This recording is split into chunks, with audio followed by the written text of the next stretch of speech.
As-tu déjà réfléchi à l'idée qu'il puisse exister des enseignements profondément révélateurs dans le Coran, des perles de sagesse qui attendent d'être découvertes au moment opportun? Des vérités qui pourraient transformer ta compréhension de l'islam, de la vie et de ta relation avec Allah? Aujourd'hui, nous allons explorer ensemble cet aspect fascinant du Coran, des connaissances qui restent souvent ignorées mais qui peuvent avoir un impact profond sur notre cheminement spirituel, et tu seras étonné par ce que tu vas découvrir.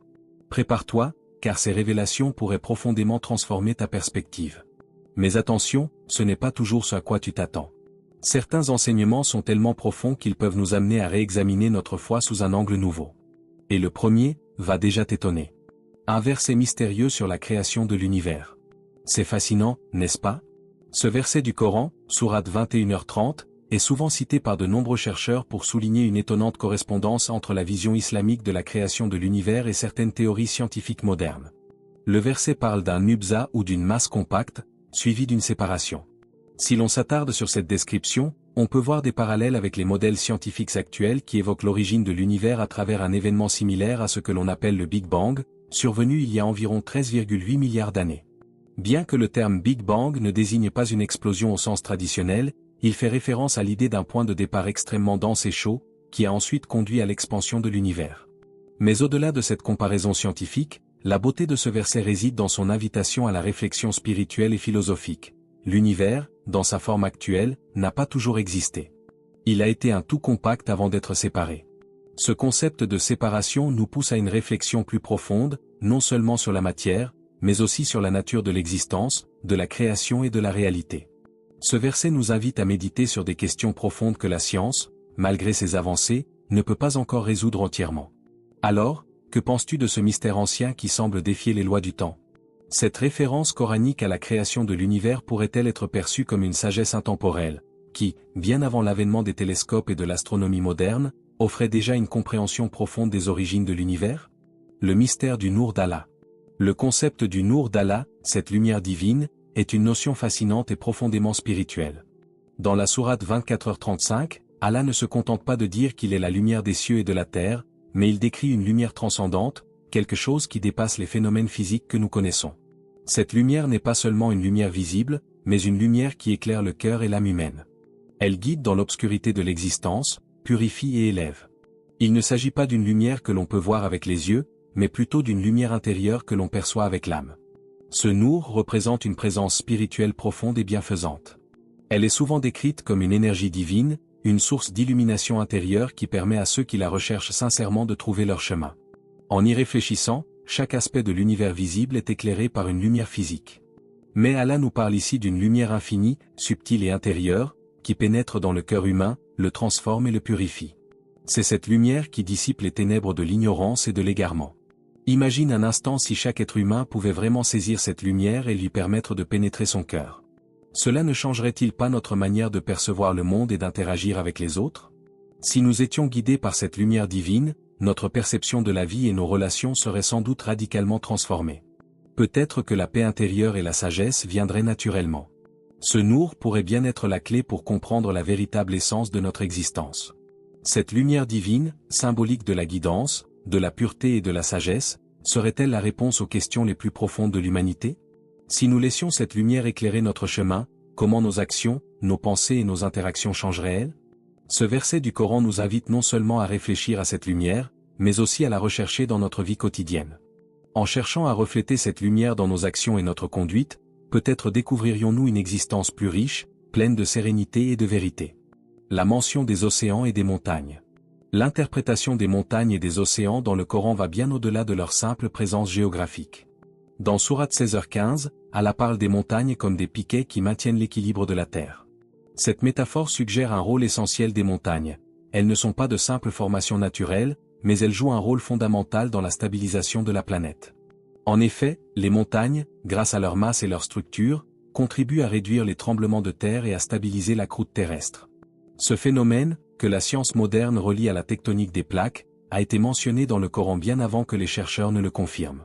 Les montagnes agissent ainsi comme des ancres pour la Terre, absorbant et répartissant les forces tectoniques, ce qui permet de maintenir l'équilibre nécessaire à la vie sur notre planète. Mais ce n'est pas tout, le Coran évoque également les océans, un autre élément clé de notre planète. Dans plusieurs versets, il est question de la séparation entre les eaux douces et salées, et de la manière dont elles se rencontrent sans se mélanger complètement. Sourate 25, 53 et Sourate 55, 19-20 mentionnent ce phénomène où les eaux douces et salées coexistent tout en restant distinctes malgré leur proximité. Ce détail a longtemps été mal compris ou ignoré. Ce n'est que récemment, grâce aux découvertes en océanographie, que l'on a pu expliquer le phénomène de stratification des eaux marines. L'eau douce et l'eau salée, en raison de leur densité différente, se mélangent très peu, formant des zones distinctes dans les océans. Ce savoir, longtemps un mystère pour l'humanité, est pourtant mentionné dans le Coran des siècles avant que la science moderne ne l'éclaire point. Ces références précises soulèvent une question fascinante. Comment est-il possible que des vérités scientifiques, confirmées bien plus tard par la recherche, aient été présentes dans un texte ancien? La mention des montagnes comme stabilisateur de la terre et de la séparation des eaux douces et salées dépasse les connaissances humaines de l'époque. Cela témoigne de la profondeur de la sagesse contenue dans le Coran et montre comment des observations scientifiques, parfois très avancées, sont intégrées dans un cadre spirituel. Le Coran n'est pas seulement un livre de guidance spirituelle, il incarne aussi une sagesse universelle qui dépasse les âges et les limites de la connaissance humaine. Les signes dans la faune et la flore.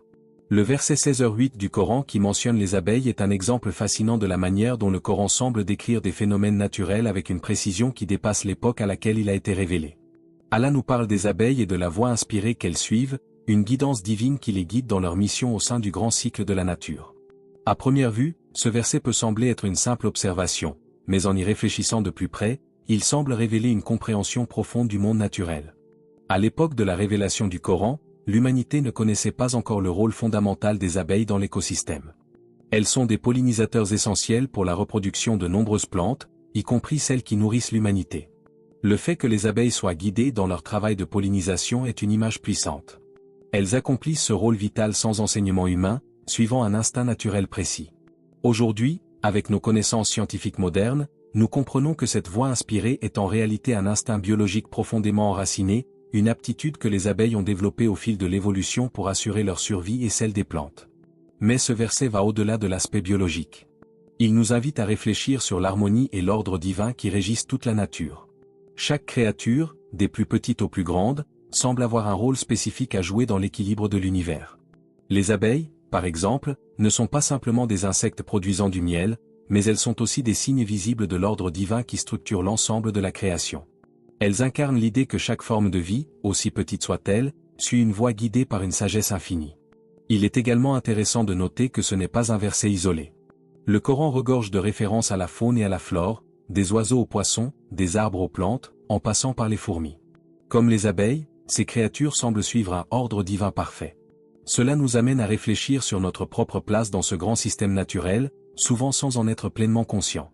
Si une créature aussi petite que l'abeille suit une sagesse divine dans son rôle de pollinisation, comment devrions-nous, en tant qu'humains, comprendre notre rôle dans cet écosystème divinement ordonné? Ce verset ouvre la voie à une réflexion plus large sur notre relation avec la nature. Nous devons la respecter et la préserver, non seulement comme un bien précieux pour notre survie, mais aussi comme un reflet de l'ordre divin. Si nous pouvions, à l'instar des abeilles, être guidés dans nos actions par une sagesse plus grande, peut-être serions-nous mieux à même de voir l'harmonie qui unit toutes les formes de vie dans l'univers. Le miracle de l'eau et de l'oxygène. L'équilibre entre l'eau et l'air, tel qu'évoqué dans le Coran, est un aspect fascinant de la création divine, qui semble avoir précédé la compréhension scientifique moderne. Dans Sourate 21h30, Allah nous dit « Nous avons fait descendre l'eau du ciel par mesure », et dans Sourate 25, 48, il déclare « C'est par cette eau que nous faisons croître des arbres et des plantes ». Ces versets, qui soulignent l'eau comme une source de vie et de croissance, révèlent bien plus qu'il n'y paraît à première vue.